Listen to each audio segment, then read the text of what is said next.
Hello, my name is Aaron Weiss, and I live in the town of Poughkeepsie. I'm a combat veteran of Iraq, and I'm also a law enforcement officer. I attended the Public Safety Committee's last meeting in regards to this resolution, but I didn't say anything because I wanted to hear what everyone else had to say. And I heard some shocking things from some people and some legislators.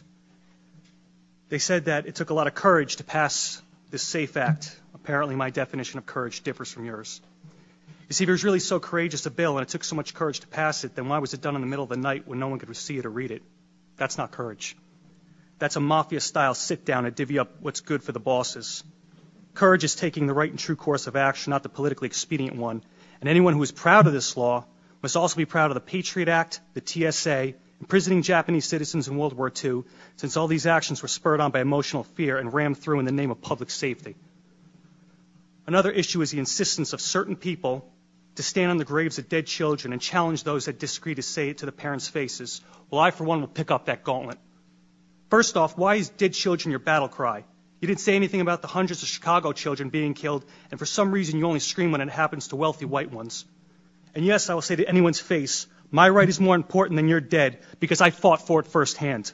I washed the blood of my friends out of my Humvee, and I picked up their mangled bodies, and I fought day in and day out.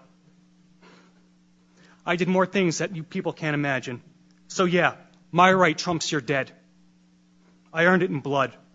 I gave up a lot for this country, including my youth, and better men than me gave up a whole lot more, so that all you, myself included, could enjoy the rights that are guaranteed to us in our Constitution and Bill of Rights.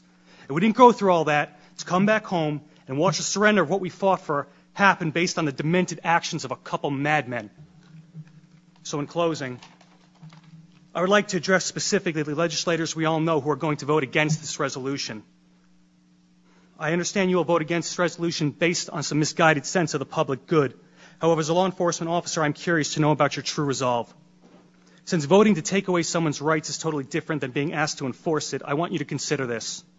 If you support the SAFE Act so wholeheartedly, are you willing to stand with law enforcement members and lead from the front to enforcement? And what I mean by that is if a constituent of yours feels so alienated by this law and the manner in which it was passed that they refuse to comply with it, are you willing to stack up on their front door and go in first? I bet if a clause was in this bill that required you, the elected leadership, our elected leaders, to go in the door first, I bet you would not be so steadfast.